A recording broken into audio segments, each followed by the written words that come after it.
दोस्तों, एक बार फिर से आप सभी का स्वागत है अपने यूट्यूब चैनल ज्ञानविद सुशील में। दोस्तों, आज जो हमारा एमपी टेट बाल विकास का पहला प्रैक्टिस सेट है और इसी तरह हम आपको प्रैक्टिस सेट कराते रहेंगे। तो यदि आप हमारे चैनल पर पहली बार आए हैं तो आप हमारे चैनल को सब्सक्राइब कर दीजिए, लाइक कर दीजिए, बेल आइकन को प्रेस कर दीजिए, जिससे कि जब भी हम वीडियो डालें तो सबसे पहले नोटिफिकेशन आपके पास पहुंच सके और सबसे पहले आप वीडियो देख सकें। तो ठीक है दोस्तों, चलते हैं हम टॉपिक तरफ। जो हमारा पहला प्रश्न है, जिन बालकों की बुद्धि लब्धि, ध्यान से क्वेश्चन पढ़िएगा, जिन बालकों की बुद्धि लब्धि 70 से कम होती है उनको कहते हैं, तो उनको क्या कहते हैं? तो उनको क्या कहते हैं? मंद बुद्धि बालक कहते हैं। ऑप्शन ए सही है। तो जिन बालकों की बुद्धि लब्धि 70 से कम होती है उन्हें मंद बुद्धि बालक कहते हैं।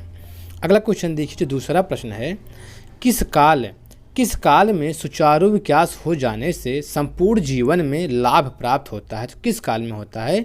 तो किशोरावस्था में होता है। ऑप्शन सी सही है।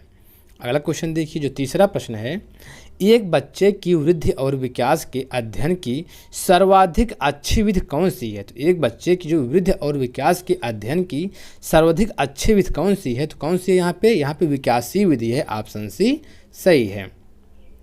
अगला क्वेश्चन देखिए, वाइगोत्स्की ने बाल विकास के बारे में कहा है कि, तो वाइगोत्स्की ने बाल विकास के बारे में क्या कहा है? 4 ऑप्शन दिए गए, कौन सा ऑप्शन सही है? तो यहाँ पे जो है ऑप्शन बी सही है, यह सामाजिक अंतर क्रियाओं का उत्पाद होता है। अगला क्वेश्चन देखिए, जो 5वां प्रश्न है, गार्डनर ने 7 अभियोग्यताओं का अधिमान निर्धारित किया, इनमें से कौन सा नहीं है? तो कौन सा इसमें नहीं है? तो ऑप्शन बी भावनात्मक अभियोग्यता जो है इनमें से नहीं है। और देखिए जो अगला प्रश्न है, 6वां जो प्रश्न है, निम्नलिखित में से कौन सा नियमित शिक्षा के अंतर्गत नहीं आता है? तो आपको बताना है कि इनमें से कौन सा नियमित शिक्षा के अंतर्गत नहीं आता है। तो स्कूल जो आपका नियमित शिक्षा है, पुस्तकालय, शिक्षणविद, और जो इसके अंतर्गत नहीं आता है धर्म आपका जो होता है नियमित शिक्षा के अंतर्गत नहीं आता है। यही ऑप्शन सी करेक्ट है। अगला क्वेश्चन देखिए, प्रतिद्वंद्वात्मक समाजीकरण की अवस्था कहा जाता है? तो प्रतिद्वंद्वात्मक समाजीकरण की अवस्था किसे कहा जाता है? तो यहाँ पे देखिए जो पहला ऑप्शन है शैशवावस्था, दूसरा है बाल्यावस्था, तीसरा है किशोरावस्था, चौथा है प्रौढ़ावस्था। तो किस अवस्था को कहा जाता है? बाल्यावस्था को कहा जाता है। ऑप्शन बी सही है। अगला प्रश्न देखिए, जो 8वां प्रश्न है, आपकी कक्षा के कुछ छात्र अति मेधावी हैं, आप उन्हें किस तरह पढ़ाएंगे? यदि आपके कक्षा कुछ छात्र अति मेधावी हैं, आप उन्हें किस तरह पढ़ाएंगे? तो 4 ऑप्शन दिए, पहला है कक्षा के साथ, दूसरा है उच्च कक्षा के साथ, तीसरा जो है समृद्धिकरण कार्यक्रमों के साथ, और चौथा है जब वे चाहें। तो इसका जो सही आंसर होगा, आंसर सी होगा, समृद्धिकरण कार्यक्रमों के साथ उनको क्या करेंगे? पढ़ाएंगे। अगला क्वेश्चन देखिए, जो 9वां प्रश्न है, विद्यालयी क्षेत्र में रचनात्मक निर्धारकों को जानने के लिए इनमें से कौन सा उपागम नहीं है? तो कौन सा उपागम नहीं है? यहाँ पे बहुकल्पीय उपागम। ऑप्शन यहाँ पे बी बहुकल्पीय प्रश्न जो है यही इसका नहीं है। ऑप्शन बी सही है।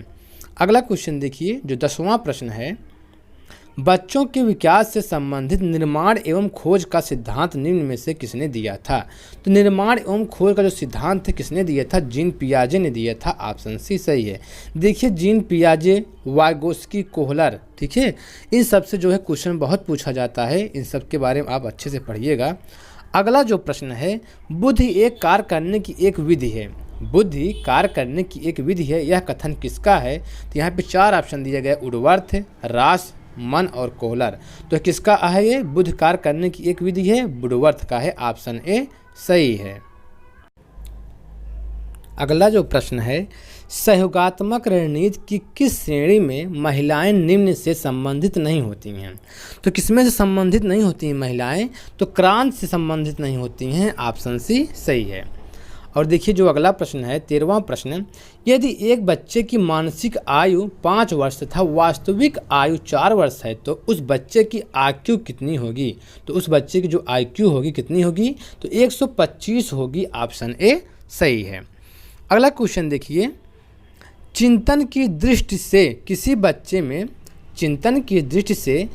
बच्चे में सर्वश्रेष्ठ चिंतन है? तो देखिए जो बच्चे में सर्वश्रेष्ठ चिंतन होता है तो यहाँ पे दिया है कल्पनात्मक चिंतन, प्रत्यक्षात्मक चिंतन, प्रत्यात्मक चिंतन और दूसरा तार्किक चिंतन। तो बच्चे में जो सर्वश्रेष्ठ चिंतन की दृष्टि से सर्वश्रेष्ठ होता है तो यहाँ पे तार्किक चिंतन है। ऑप्शन डी सही है। और देखिए जो अगला प्रश्न है, वैयक्तिक भिन्नता के मिलने के संबंध में एक अध्यापक की भूमिका होनी चाहिए। तो एक अध्यापक की भूमिका क्या होनी चाहिए? जो पहला ऑप्शन है, व्यक्ति की दृष्टिकोण, अभिरुचि और योग्यता को जानने का प्रयास, ये तो ऑप्शन सही है।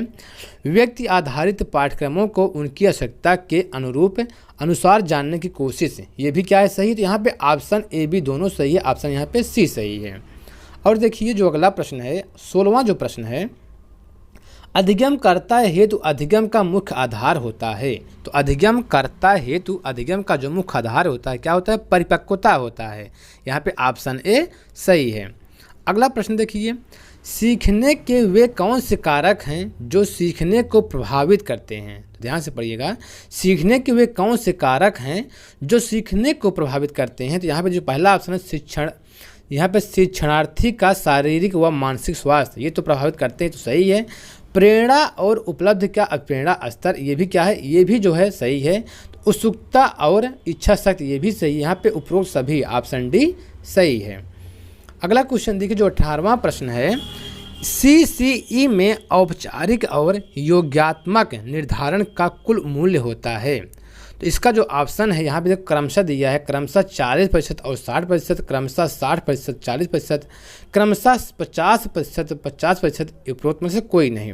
तो इसका जो सही आंसर होगा क्रमशः 40% और 60%, ऑप्शन ए सही है। अगला प्रश्न देखिए, निम्नलिखित में से कौन सतत एवं व्यापक मूल्यांकन का एक उपकरण या साधन है? तो आपको बताना है सतत एवं व्यापक मूल्यांकन का उपकरण एवं साधन है तो कौन सा है? तो यहाँ पे है क्या ना, ये आपका निरीक्षण भी है, प्रश्नावली भी है, जांच-सूची भी है, उपयुक्त सभी, मतलब कि ये सभी। तो ऑप्शन डी यहाँ पे सही है। अगला प्रश्न देखिए, चयन के प्रकार के सभी प्रश्न ... प्रकार के प्रश्न ही होते हैं। तो कैसे होते हैं? वस्तुनिष्ठ होते हैं, ऑप्शन ए सही है।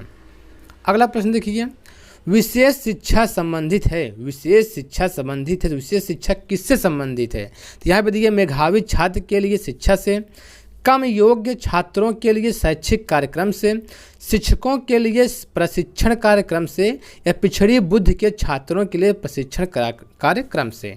तो यहाँ पे ऑप्शन कौन सही है? ऑप्शन यहाँ पे बी सही है, कम योग्य छात्रों के लिए शैक्षिक कार्यक्रम से, ऑप्शन बी यहाँ पे सही है।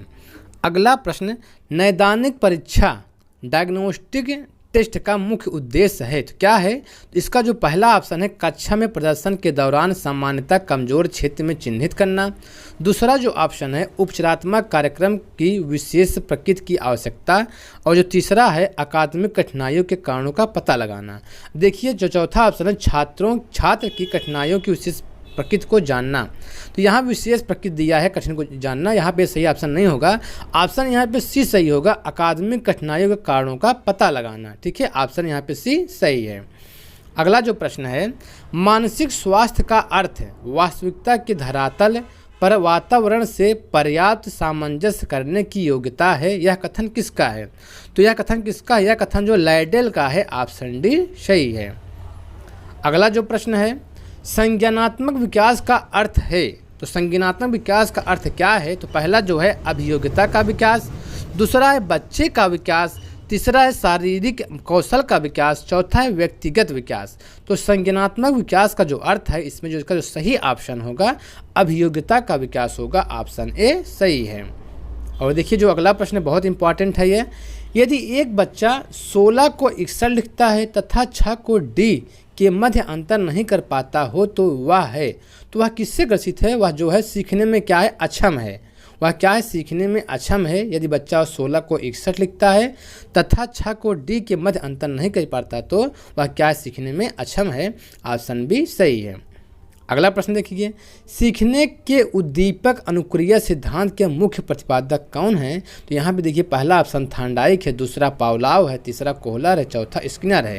तो यहाँ पे कौन सा ऑप्शन सही है? ऑप्शन ए सही है, थांडाइक है। तो सीखने के उद्दीपक अनुक्रिया सिद्धांत के मुख्य जो प्रतिपादक हैं कौन है? थांडाइक हैं, ऑप्शन ए सही है। अगला प्रश्न देखिए, रचनात्मक लेख का नियोजन होना चाहिए। जो रचनात्मक लेख का नियोजन होना चाहिए तो पहला ऑप्शन है, केवल उन छात्रों के लिए जो कक्षा स्तर पर पढ़ते हैं। और देखिए भिन्न अगला जो ऑप्शन है, केवल उन छात्रों के लिए जो लंबे वाक्य को लिख सकते हैं, केवल उन छात्रों के लिए जो समाचार पत्र के लिए लिखना चाहते हैं, तो छात्रों के सभी छात्रों के लिए, तो इसका ऑप्शन होगा सभी छात्रों के लिए होगा, ऑप्शन डी सही है। अगला जो प्रश्न होगा, संज्ञान का मुख्य तत्व नहीं है, संज्ञान का मुख्य तत्व नहीं है, कौन सा नहीं है? देखिए यहाँ पे पहला ज्ञान है, दूसरा अनुप्रयोग है, तीसरा विश्लेषण है, चौथा क्या है यहाँ पे, तीसरा जो है समस्या है। तो यहाँ पे देखिए जो संज्ञान का मुख्य तत्व नहीं है, तो यहाँ पे समस्या, समस्या जो है संज्ञान का मुख्य तत्व नहीं है। और देखिए जो लास्ट प्रश्न है, निम्नलिखित में से किसको सुकराती विधि कहते हैं? तो सुकराती विधि किसको कहते हैं? तो पहला ऑप्शन है प्रश्नोत्तर विधि, दूसरा है उदाहरण विधि, तीसरा है कहानी कथन विधि, चौथा है अवलोकन विधि। तो सुकरात विधि किसे कहते हैं? प्रश्नोत्तर विधि को कहते हैं, ऑप्शन ए सही है। तो ठीक दोस्तों, इस तरह हमारा प्रैक्टिस सेट 1 कंप्लीट हुआ और आपको इसी तरह हम लगभग 30 से 40 प्रैक्टिस सेट देंगे एग्जाम तक। तो ठीक दोस्तों, इस वीडियो में इतना ही।